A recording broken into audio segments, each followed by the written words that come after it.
अस्सलामुअलैकुम dear students, hope सब ठीक ठाक होंगे। चलें जी, आज हम स्टार्ट करते हैं अपना टॉपिक दैट इज़ राइबोसोम्स। और ये टॉपिक काफ़ी इम्पॉर्टेंट है, बड़े स्टैंडर्ड्स में जाके भी आप यही वाली चीज़ें दोबारा पढ़ेंगे। सो अभी से अगर आपके कॉन्सेप्ट स्ट्रॉन्ग होंगे तो इंशाल्लाह आपको आगे जाके बहुत हेल्प होगी। तो आज हम स्टार्ट करते हैं जी, बिस्मिल्लाहिर्रहमानिर्रहीम। राइबोसोम्स की अगर हम बात करते हैं तो कई दफ़ा रूट वर्ड्स को अगर हम देख लेना तो हमें चीज़ों को समझने में बहुत आसानी होती है और वो भूलती भी नहीं है। तो और ये इम्पॉर्टेंट भी होता है, काम आता है बहुत सारी जगहों। देखें, एक तो हम यहाँ पर ऑर्गेनल्स पढ़ रहे हैं तो बहुत सारी जगहों पर हम वर्ड सोम्स पढ़ेंगे। सोम्स बेसिकली वर्ड निकला है सोमा से, और सोमा का मतलब होता है बॉडी। ठीक है, सोमा का मतलब क्या होता है?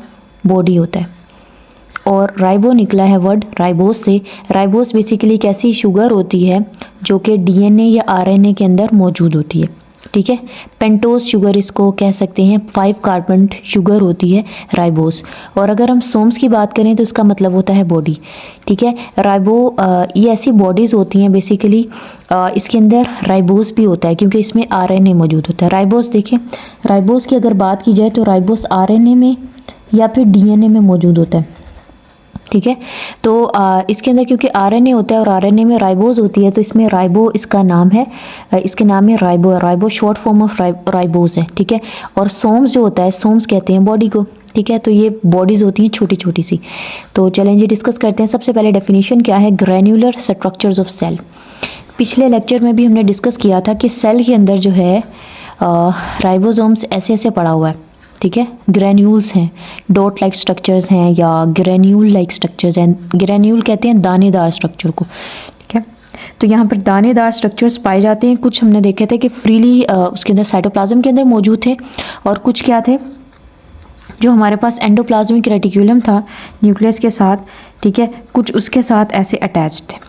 ठीक है, तो कहीं पे वो अटैच्ड फॉर्म में होंगे, कहीं फ्रीली फॉर्म में होंगे। ठीक है, तो ये राइबोसोम्स हैं जो कि दानेदार स्ट्रक्चर्स होते हैं, ग्रैन्युलर स्ट्रक्चर्स होते हैं जो कि सेल के साइटोप्लाज्म में या फिर एंडोप्लाज्मिक रेटिक्यूलम के साथ, वो भी रफ वाली एंडोप्लाज्मिक रेटिक्यूलम के साथ पाए जा सकते हैं। ठीक है, तो so these are the granular structures. अब यहाँ पे डिस्कवरी किसने की थी? पैलेट एक साइंटिस्ट थे जिन्होंने 1955 के अंदर for the first time ribosomes को डिस्कवर किया था।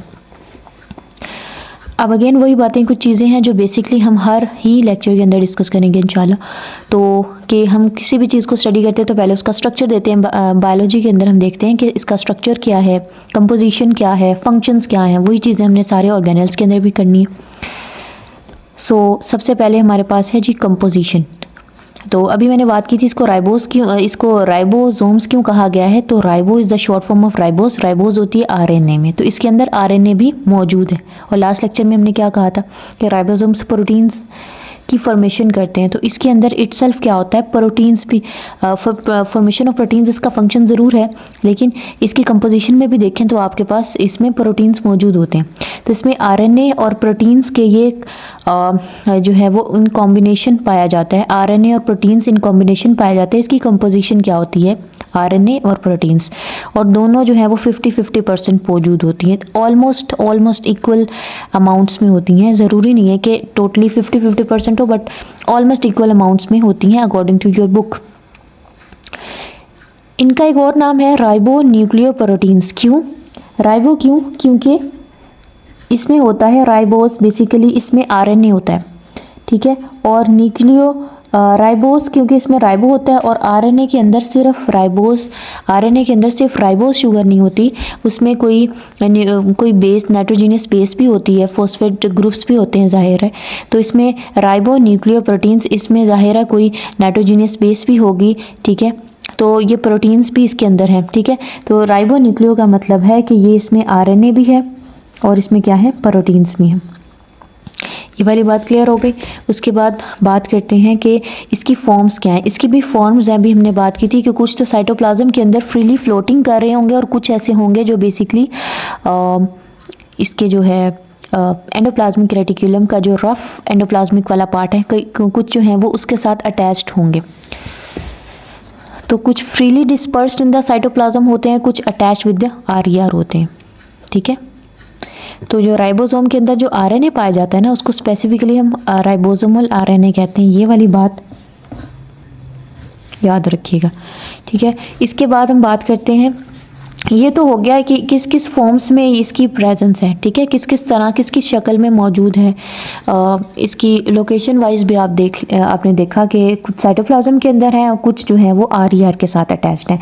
अब इसके दो पार्ट्स होते हैं, जैसे कि लास्ट लेक्चर के अंदर भी डिस्कस किया था कि इसका छोटा यूनिट होता है, स्मॉलर सब यूनिट होता है, और एक इसका बड़ा यूनिट होता है यानी कि लार्जर सब यूनिट होता है। ये दो यूनिट्स होते हैं, और ये दो यूनिट जो हैं अगर हम देखें प्रोकैरियोटिक या यूकैरियोटिक सेल्स के अंदर इनका जो साइज़ है वो थोड़ा वेरी करता है। अगर हम यूकैरियोटिक सेल के अंदर देखें तो ये जो बड़ा सब यूनिट है वो आपका 60S का होता है, और जो छोटा यूनिट है वो 40S का होता है, ठीक है। ये दोनों मिलकर, वैसे तो 60 और 40 को 100 होना चाहिए, लेकिन ये 80S बनाता है। और प्रोकैरियोटिक में यही वाली चीज़ देखें तो इसी से अगर कभी भूल जाए कि प्रोकैरियोटिक यूकैरियोटिक में कितना होता है, तो आप याद रखिएगा कि जो यूकैरियोटिक का आपने याद रखा है, यूकैरियोटिक का जब हम प्रोकैरियोटिक डिस्कस कर लेते हैं, तो यूकैरियोटिक का जो डिस्कस किया है वो हमने किया था 60S और 40S, ठीक है। इसी में अगर आप 10 को माइनस कर दें, ठीक है, इसी के अंदर -10 करते जाएं तो प्रोकैरियोटिक की वैल्यूज़ आती जाएंगी। 60 में से 10 माइनस करें तो 50, और इसमें से जो है वो 30S। ये कोई हार्ड एंड फास्ट रूल नहीं है कि 10 ही माइनस करना है, लेकिन याद रखने के लिए ये आसान हो जाता है। और ये कंबाइन होकर इसको कितना बनाना चाहिए था, 50, 60, 70, 80, लेकिन ये कितना बनाता है, 70 बनाता है, ठीक है, 70S। अब ये S क्या है, ये स्वेडबर्ग यूनिट है जो कि अल्ट्रा सेंट्रीफ्यूगेशन में इस्तेमाल किया जाता है। सेंट्रीफ्यूगेशन याद होगा, हमने स्टार्टिंग के लेक्चर्स में पढ़ा था कि हम क्या करते हैं कि जो टिश्यूज़ को, जब हम टिश्यूज़ में से सेल्स निकाल लेते हैं तो सेल्स को फिर हम ख़ास मीडियम्स के अंदर रखते हैं, सेंट्रीफ्यूग मशीन्स के अंदर, और उसको स्पिन करवाते हैं। स्पिन करवाने से क्या होता है कि उसके वज़न के हिसाब से, डेंसिटी के हिसाब से, जो ज़्यादा डेंसिटी वाली चीज़ें होती हैं वो क्या करती हैं, उसके अंदर नीचे बैठ जाती हैं, और बाकी ऊपर ऊपर। ऐसे वो हम ऑर्गेनल्स को, सेल के अपनी सेल्स को तो हमने सेपरेट कर ही लिया, सेल के अपने जो अंदर वाले कंपोनेंट्स हैं हम उनको भी सेपरेट कर पाते हैं, ठीक है। अल्ट्रा सेंट्रीफ्यूगेशन ये हो गया। अल्ट्रा सेंट्रीफ्यूगेशन में क्या होता है कि जो स्पिनिंग है वैसे तो हम मीडियम स्पीड पे करवाते हैं, लेकिन कुछ कंपोनेंट्स ऐसे होते हैं सेल के जिनको सेपरेट आउट करने के लिए ज़्यादा स्पीड की ज़रूरत होती है, तो फिर उसको हम कहते हैं कि ये अल्ट्रा सेंट्रीफ्यूगेशन है। और अल्ट्रा सेंट्रीफ्यूगेशन के लिए हमें ज़्यादा स्पीड में, हायर स्पीड्स पर क्या करनी पड़ती है, इसकी बेसिकली स्पिनिंग करवानी पड़ती है, और भी ज़्यादा स्पीड पर इसकी स्पिनिंग करवानी पड़ती है। ये जो डिफरेंस आ रहा है इसके अंदर, बेसिकली सेंट्रीफ्यूगेशन के अंदर जो है कुछ डिफरेंसेस आते हैं, तो ये उसकी वजह से होता है।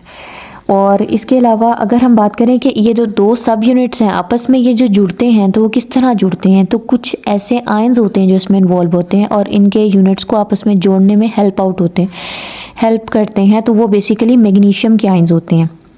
ये बहुत इम्पॉर्टेंट पॉइंट है एमडीकैट के पर्सपेक्टिव से भी और एफएससी के पर्सपेक्टिव से भी, एमसीक्यू में भी पूछा जा सकता है। इसके अलावा बात करते हैं कि राइबोसोम्स कहाँ से बनते हैं, ठीक है। राइबोसोम्स बेसिकली जो सेल है, ठीक है, सेल जो होता है, सेल के अंदर होता है न्यूक्लियस, और न्यूक्लियस के अंदर होता है न्यूक्लियोलस। डार्कली स्टेन्ड एक एरिया होता है, यहाँ पे इसको हम न्यूक्लियोलस कहते हैं। न्यूक्लियोलस के अंदर बेसिकली नए राइबोसोम्स बनते हैं, और राइबोसोम्स आगे फिर प्रोटीन्स बनाते हैं, यू ऑलरेडी नो। तो यहाँ पर ये जो राइबोसोम्स हैं असेंबल भी यहीं होते हैं, और फिर यहीं से बनने के बाद यहाँ से इसकी फॉर्मेशन होती है सबसे पहले राइबोसोम्स की, फिर न्यूक्लियस के बाहर ना मेम्ब्रेन होती है, और इन मेम्ब्रेन के अंदर पोर्स होते हैं। न्यूक्लियस के अंदर इंशाल्लाह डिटेल में डिस्कस हो जाएगा। तो ये पोर्स के थ्रू जो है ना वो फिर जो राइबोसोम्स हैं वो बाहर मूव कर जाते हैं। तो बेसिकली हम न्यूक्लियोलस को कहते हैं कि ये राइबोसोम्स की फैक्ट्री है, यानी ये राइबोसोम्स की प्रोडक्शन करवाते हैं। फैक्ट्री जो होती है उसमें किसी भी एक पर्टिकुलर प्रोडक्ट की प्रोडक्शन होती है ना, तो फैक्ट्री ऑफ राइबोसोम्स इसलिए कह रहे हैं क्योंकि ये राइबोसोम्स को प्रोड्यूस करवा रहा है। और अगर हम राइबोसोम्स की बात करें तो राइबोसोम्स प्रोटीन्स की फैक्ट्री हैं। Nucleolus is the factory of ribosomes क्योंकि न्यूक्लियोलस राइबोसोम्स बना रहा है, और ribosomes is the factory of proteins क्योंकि राइबोसोम्स प्रोटीन्स बना रहा है।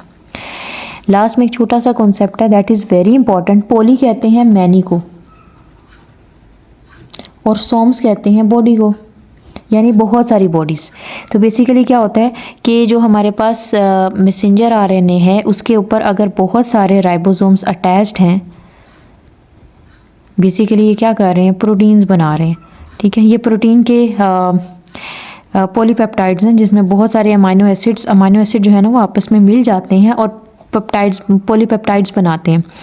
और बाईपेप्टाइड बॉन्ड आपस में जुड़े हुए होते हैं, पेप्टाइड बॉन्ड्स के थ्रू आपस में जुड़े होते हैं और पॉलीपेप्टाइड की चेन बनाते हैं, बेसिकली प्रोटीन्स बना रहे होते हैं।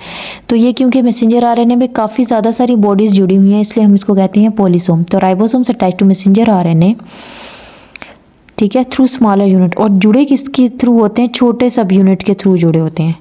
तो इसकी वजह से क्या होता है कि बहुत सारे, क्योंकि राइबोसोम्स का पूरा ग्रुप है इसके ऊपर, तो ये बेसिकली राइबोसोम का जो ग्रुप है मिला के इसको हम कहेंगे कि ये एक पॉलीसोम। ठीक है, और ये अटैच किस तरह होता है मैसेंजर आरएनए के साथ, स्मॉलर सब यूनिट के साथ। और ये काफ़ी सारे क्योंकि जो है वो राइबोसोम्स इसके साथ अटैच्ड हैं तो इसलिए हम इसको कहते हैं polysome. That was all for today.